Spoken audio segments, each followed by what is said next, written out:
You know the old saying, good teams win and great teams cover? Well, Notre Dame is 3-0 in the win-loss column and against the spread. So how great can this team be? It's next.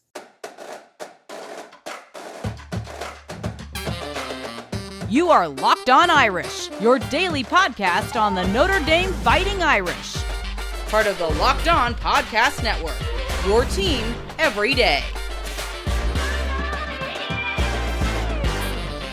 What's up? Welcome into Locked On Irish. Today is Monday, September 11th, and thank you for choosing to start your week here by making this your first listen of the day.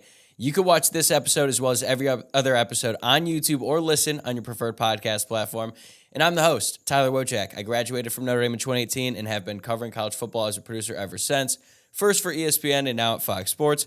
And today's episode is brought to you by FanDuel Sportsbook, the official sportsbook of Locked On. Make every moment more. Right now, new customers can bet $5 and get $200 in bonus bets guaranteed. Visit FanDuel.com/LockedOn to get started. All right, it's time to talk about Notre Dame's big win on Saturday over the NC State Wolfpack by a final score of 45-24. There were some highs, there were some lows, there was a lot of rain, but after nearly 5.5 hours after the opening kickoff, the Irish walked out of Raleigh with their first true road win under their belt, and a very impressive one at that. I've got a bunch of takeaways that I want to get to, but let's start with this. Notre Dame took a punch from a pretty quality opponent, and they punched back 3 times harder. We knew it was going to be a battle. We were saying that all last week on the podcast that NC State brought some dudes on the field, especially on that defense. They've got a veteran coaching staff and really a veteran group of players, and that they were going to be up for the task to play Notre Dame at home in a pretty rowdy environment despite all the elements. And from the very opening drive, that became very clear when NC State pinned their ears back and they went at the Notre Dame offensive line and they went at Sam Hartman. And on that third down, they hit Sam in a way that, frankly, we haven't seen him hit since he became the starting quarterback out. Notre Dame forced a fumble and a 3-and-out on that first possession and the ensuing possession as well. So right away, you knew that it was going to be a battle. Give credit to NC State defensive coordinator Tony Gibson. He unloaded the clip in this one, to be honest. He sent every single blitz package he could possibly scheme up out of that 3-3-5 hybrid defense, and it caused a lot of problems for Notre Dame's offensive line. You're starting to see why Marcus Freeman, when he was looking for his first defensive coordinator, Tony Gibson was on that short list, and he has a long resume to prove that. It was the first time that they had given up over 30 points in a really long time, and the last time they gave up 40 points since one Sam Hartman from Wake Forest put up 45 on them in a win. But they had some serious dudes, especially on that defense. Peyton Wilson, I know I talked about him a little bit in the preview. He was unbelievable. Their linebacker, he was really, really good, really fast. He was all over the place. And then their cornerback, Aiden White, had a pretty solid game despite losing Tyree in coverage on that big play late in the first half. NC State's offense, not as good as their defense. I think that's fair to say. But they did get the ball with great field position multiple times, and the Notre Dame defense was up to the task. And then there's obviously the rain delay. It was nearly 2 hours. I think the final time was like an hour and 45 minutes. And obviously the rain delay affects both teams, but the away team is at a much bigger disadvantage because, I mean, have you ever been in a visitor's locker room? It sucks. It's so much smaller than the home team, and I get it. Like, you're not going to, give the away team 5-star treatment, but it's tiny. There's not enough room. Like, Notre Dame couldn't even take off their clothes, really, I think. They had to keep on their wet clothes because they didn't have all of their resources available. They didn't even have enough food, so I think members of the support staff had to go to the concession stand and get some hot dogs and stuff for the coaches and also some of the players, especially the big guys. So some of them were eating hot dogs during the break, so it wasn't ideal conditions before you basically have to restart and play 3/4 of a football game that was essentially tied. Notre Dame was only up 3-0 at the time. They got the ball to start after the delay at the almost like very beginning of the second quarter. I think it was like 14:45 left, and they made a statement right away when Audric Estime broke off that 80-yard touchdown run to put Notre Dame up 10-0. And right away, you're like, okay, Notre Dame is ready to go. That break is not gonna cause any problems today. And I think Gerad Parker deserves a ton of credit for that specific play and also the way he handled this game. He showed that he was able to adjust on the fly in the same way that Al Golden, the defensive coordinator, had shown in the previous 2 games.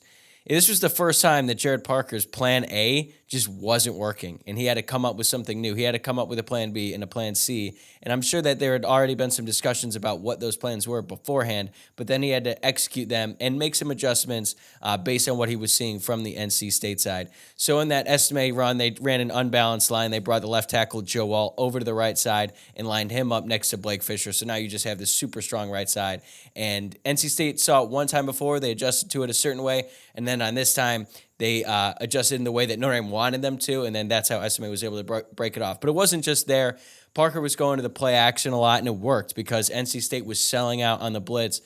It seemed like every play to stop the Notre Dame rushing attack, which was pretty effective in doing so, by the way. But Jared Parker showed that he can just look at that and say, all right, Sam, get the ball where you need to get it. If it's not open on the outside, run some play action, hit the tight ends in the middle of the field where you actually have some matchup advantages there with Notre Dame's tight ends going up against the NC State linebackers or safeties. And that was working a lot, and it led to the breakout game for Holden Stace. He finished with 4 receptions, 115 yards, and 2 touchdowns. So it was great. Just take what the defense gives you and then go from there. I also want to spend a little bit of time on Al Golden as well because he deserves a ton of credit for this one because Notre Dame has been really impressive through the first 2 games.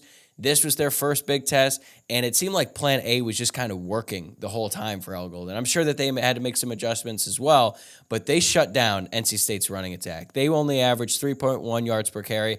That's not including sacks, although Notre Dame didn't really have a ton of sacks in this one. The longest run of the day by any NC State player was just 13 yards, and they really contained Brendan Armstrong's legs. That was one of my biggest concerns about this game going into it, and for the most part, he was pretty bottled up. Sometimes they'd run a spy. Sometimes they'd send a guy who looked like he was blitzing, and then he'd turn into a spy, and it really kept him in check. The one play where he rolled out to his left, he actually probably had a chance to run there, and then he threw that touchdown pass. So credit to him. He's a gamer. His final stat line, Brendan Armstrong finished 22 of 47 for 260 yards, 2 touchdowns, and 3 interceptions. A lot of those yards came on the last drive when Notre Dame's entire second-team defense was out there. So got to give a ton of credit to Al Golden and Jared Parker. And I think when you look at this game in totality, Notre Dame is really starting to show all the signs of a great team. They have to win on the road. Any great team is able to win on the road. Okay, box checked. You have to be able to win in the fourth quarter. Notre Dame did that and then some in this game. Because the game was in jeopardy at the start of the fourth quarter. It's 24-17. Notre Dame has the ball. Sam Hartman fumbles it. And you're like, uh-oh. Here we go. You're thinking maybe NC State's going to tie this game here. They're going to score a touchdown, and Notre Dame is going to have to respond, and they're going to have to get the lead late and hold on to it so that they get the win. But the Notre Dame defense held. They missed a field goal, and then Notre Dame got the ball, and they go right down the field for a back-breaking touchdown right there. And then they rattled off 2 more touchdowns after that to extend a big lead. It was 45-17 at one point, and I was kind of watching that thinking, Notre Dame's not even playing that great. I mean, they had some really good plays throughout the game, both offensively and defensively, and they're kicking their ass. And I was like, wow, maybe this team, this team might be something special. I already started thinking about that the first 2 games, but now you're seeing it against an actual quality opponent. This isn't Navy. This isn't this is NC State. This isn't Tennessee State we're talking about here. This is a Power 5 team on the road, dealing with a ton of other stuff, a ton of other adversity that, frankly, you knew was going to happen at some point. Now it's here, and they responded so well in the fourth quarter. And great teams dominate the fourth. This Notre Dame team dominated NC State in the fourth quarter. And as I already said, you got to be able to execute Plan B and Plan C when Plan A isn't working. Notre Dame's defense has shown an ability to do that through the first 2 games. Now Notre Dame's offense has shown they can do the same. Every single time NC State had momentum on one side of the ball, the other side stepped up. That's complementary football, and that's another quality of a great team. I don't know what the ceiling is for this Notre Dame team right now because I said they were going to go 11-1 in the preseason. I thought they were going to be a college football playoff contender, and honestly, they have looked even better than I thought they would through 3 games. A lot of that has to do with the quarterback, but also you got to give credit to the defense for stepping up in a big way, creating 3 turnovers in this one. They were all over the field, and the tests are coming. We know it. We know Ohio State's just 2 weeks away, but you got to take each week one at a time, not overlook it. Notre Dame did not overlook NC State in this one, and they pulled away with a big win late in the fourth quarter, and I'm really excited about the direction of this team. But coming up next, I'll explain why Sam Hartman's worst game of the season somehow made me even more of a believer that he can lead this team to the playoff. Now it's time for your Game Changer of the Week, brought to you by the Athletic Brewing Company. Much like Sam Hartman has done for the Notre Dame football program, Athletic Brewing has completely changed the non-alcoholic beer game. They make non-alcoholic beers that actually taste good. They're full of flavor and well-crafted, just like a full-strength beer. Hartman has been unbelievable since joining the Irish and continues to change the game week in, week out, just like the Athletic Brewing Company. You can find Athletic Brewing Company's non-alcoholic brews at a store near you or buy online at athleticbrewing.com. First-time customers can use code LOCKEDON to get 15% off your first online order. That's code LOCKEDON at checkout for 15% off at athleticbrewing.com. Near beer, exclusions and conditions apply. Athletic Brewing Company, fit for all times. Before we get back to the NC State game, I want to remind you about our new show called Locked On College Football Kickoff, which airs live every Friday from 11 a.m. to 1 p.m. Eastern on every Locked On College YouTube channel. Locked On College Football Kickoff covers everything going on in the sport and goes in-depth like only Locked On can, including insight and analysis from our stable of college hosts covering their team every day. All right, let's talk about Sam Hartman. I think the one thing that became clear in this game is that Notre Dame can lean on Sam Hartman to get them out of trouble, even if there have been some plays in that game where Sam Hartman wasn't clicking on all cylinders. I think if you look at his box score, it's probably better than his actual performance. And I still think he played really well. When I said worst game of the seasons in the tease, yes, it was his worst of the 3 games, but he still played pretty damn well. He finished 15-24 for 286 yards passing, 4 touchdowns, 0 picks, but he did have 2 fumbles, one of which was recovered by NC State. And that second fumble, it was bad. He's got to protect the ball there a little bit better. Once he avoids that first guy, you can't just be holding the ball out with one hand. You got to cover that up, or at least hold it with 2 hands. He also missed a couple throws in this one. The one that stands out to me was he missed Holden Stays in the flat. I think it was on a second down. If he had converted that, Holden Stays would have had another touchdown in this game. So he missed a couple ones. Now, granted, the weather played a part in that. It wasn't ideal conditions for throwing the football. But also, Notre Dame's wide receivers did have some drops, most notably the one when Hartman threw a perfectly placed back shoulder fade to Jaden Thomas running down the sideline. That was a tough catch, I'll admit, but still, it hit his hands, and it was a catchable ball, and that was sort of when the offense was sputtering there at the very beginning. So he had some good throws, he had some bad throws, but then late in the first half, NC State's in the red zone, and Marcus Freeman's calling timeouts, and it's clear, okay, they're setting up another 2-minute drive, or not even a 2-minute drive, like 1.5-minute drive, so that Notre Dame could try and get some more points up on the board before they go into the halftime, because NC State was going to get the ball after half. It's the 3rd time they've done this, and right away, Sam Hartman comes in, 3 plays, 78 yards, touchdown. Jane Greathouse in the end zone, contested catch. His only catch of the day, a pretty damn good one, with the defender draped all over him, and of course, an incredible pass by Sam Hartman. The confidence of Marcus Freeman and the entire Notre Dame coaching staff that they have in Sam Hartman in this offense is incredible. It's something that we have not seen at Notre Dame in a long time. Notre Dame has had good offenses in the past. I don't know if the coaching staff has been this confident that they're going to score every time they touch the ball like they are now with this Notre Dame offense. And obviously, Sam Hartman is a big reason why. But even when things weren't going well at the beginning of the game, and it wasn't going well for the offensive line. They were getting blitzed every play. They were not able to protect Hartman every time. The running game really wasn't clicking, especially in that first quarter.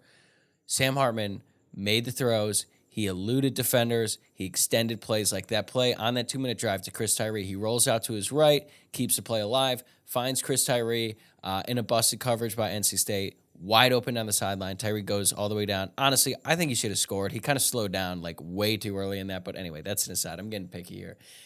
But the point is that even on his down days with this group, Sam Hartman is just so good and elevates this team to a level that we haven't seen in a long time. Because there are certainly past Notre Dame teams who would have lost that game, given the scenario, up only by a score, late in the second, or I shouldn't say late in the second half, late in the 3rd quarter, early 4th quarter, the defense gets a stop, but then would the offense have been able to capitalize on that opportunity? This offense can. When was the last time Notre Dame had 40 or more points in 3 straight games to open the season? It's been a really long time. And I feel like week in and week out, I'm more impressed by Sam Hartman. And it's even the little things, too. Like, we talked a little bit about how Notre Dame was running a lot of play action in this one, and they were doing it under center. Sam Hartman is obviously accustomed to running play action. He ran the slow mesh at Wake Forest, but he was doing it under center, which is something that just that alone, running under center, he has not done at all in college up until this point. So he has to carry out the run, and then he has to recognize the blitz when they're sending a lot of dudes on the blitz, and then he has to make the throw after he finds the open man. And he was doing that over and over. Like that ball, the last touchdown pass to Holden States, when he's rolling out to his right, defender coming right at him, and he just has perfect touch, lofts it up in the air where only Holden States can get it. He gets it. Gets the end zone, that's a score. He makes those things look easy, and they're really not, especially if you haven't been doing that for years like Sam Hartman has. So it really is a testament to his work ethic and all the work that he had put in over the offseason to learn and practice and get enough reps of the footwork when you're running under center and you're running that play action, because it's all coming to fruition now. And he makes it look easy on Saturdays, but it's really not. And that was something that I thought was just really impressive, the way that he was able to diagnose all the blitzes that he was seeing and then make the throws to the right guys the vast majority of the time. And this is something that I already knew this was a thing, but then watching it and watching all the football that took place on Saturday, it just became more and more clear to me that you simply have to have an elite quarterback to win in modern college football. It's not debatable, and Notre Dame has one. You're watching that Texas-Alabama game. Who did you think was going to win late in the game after watching how Jalen Milroe had played for pretty much the entire game? It was Texas, because they had Quinn Ewers, who's a far superior quarterback compared to Jalen Milroe. Watching Colorado earlier in the day. Yes, the Colorado story is crazy. They brought in a ton of new guys. How good is Colorado if instead of getting Shedeur Sanders, they got Jeff Sims? They're probably at least 1-1, right? Think about the difference there. Nebraska and Matt Rule, he basically invested everything into Jeff Sims. Now, granted, it's only his first season. This is a rental. He just needed someone to be there. But the point is that if Colorado had Jeff Sims instead of Shedeur Sanders, whatever you think about Colorado, Shedeur Sanders is a really, really talented quarterback. He looks like a pro. And through 2 games, I have been extremely impressed by him. And he's made that transition from playing at an HBCU to the Pac-12 look as seamless as it can be. He looks like one of the best players. But my point is that Colorado would not be nearly as good as if they didn't have Shedeur. Obviously, right? Let's think about USC last year with Caleb Williams. USC probably goes 7-5 last season if they get any other transfer quarterback not named Caleb Williams. You just have to have a great quarterback to win. You can win games, but you can't win in the college football playoff without an elite quarterback. And I'm not saying you have to have a quarterback that's going to be a great pro. No, you just have to have a really, really good college football quarterback. Stetson Bennett was an elite college quarterback. It's crazy to think, but he was. I know that there was a ton of talent around him, but he was. And he carried that Georgia offense late in the season last year. And I just think when I'm watching college football as a whole, obviously the passing game has dominated. This isn't a new development. This has been going on for years. But teams in the past, you could kind of get away with having an A.J. McCarron type, who's better, but he's still not great. And other guys who were quality players, but they weren't going to win you games in college football. And now I just think that that's completely out the window. You're just not going to be competitive unless you have a really, really good player at the most important position, and Notre Dame does, and it is really exciting because Notre Dame hasn't had a player like this at quarterback in a long time. I keep saying Jimmy Clausen, maybe it's Brady Quinn. I don't know, man. All I know is that through 3 games, Sam Hartman is 48 of 64, which is 75% completion percentage. He's thrown for 731 pass yards, 10 touchdowns, no picks, and he added a rushing TD. And then another question I have here is, does Notre Dame really need a wide receiver 1 if they have Sam Hartman? Because NC State, they were locking up the receivers for the most part, so Notre Dame just threw it to the tight ends, and they were open. They made plays. Holden Stays broke out. Davis Sherwood had a touchdown. At this point in the season, Sam Hartman has thrown a touchdown pass to 6 different players through 3 games. Jaden Greathouse and Holden Stays are the only guys with multiple, and they're both tied with 3 apiece. Obviously, you want to have one guy who you can count on, especially late in the season. You can't win a national championship without getting some really strong play from your wide receivers, and Notre Dame is going to be going up against much better corners here in the future. They got their first test against NC State, and I think they had good corners. They're going to play more later on down the road. So the receivers are going to need to step up, no doubt, but also Sam Hartman takes some of the pressure off them because he's able to get the ball wherever it needs to be. He's going to find the right guy on time and put that player in the best position possible and put the offense as a whole in great position because he's able to do that. He's able to make all of his reads, go through his progressions, and find the right guy. Eventually, Notre Dame is going to need a wide receiver to step up, probably in a couple weeks from now against Ohio State, but I feel confident with Sam Hartman that they don't need like a Jamar Chase type of guy or even like a Chase Claypool back in 2019 when he was basically the entire passing game for that team. So I feel good about where Notre Dame is at, and Sam Hartman just continues to elevate the ceiling for this entire team. Coming up in segment 3, it's time to give the DBs some love because they definitely earned it with their play on Saturday. Get ready for the NFL season with incredible offers from FanDuel, America's #1 sportsbook. Right now, new customers can bet $5 and get $200 in bonus bets guaranteed. Plus, all customers who bet $5 will get $100 off NFL Sunday Ticket from YouTube and YouTube TV. Now is the best time to join FanDuel. The app is easy to use, and you can be on everything from spreads to player props and more. So, visit FanDuel.com/LockedOn and kick off the NFL season with an offer you won't want to miss. FanDuel, an official partner of the NFL.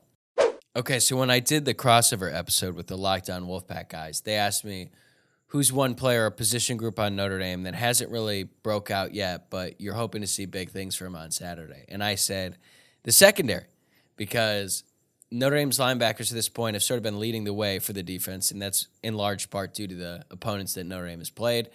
The corners aren't going to get a ton of action going up against Navy, nor are the safeties. They're in there to tackle. NC State, they're an FCS team. They're not really going to be challenged. So I was really excited to see how the Notre Dame secondary would do in this one against NC State.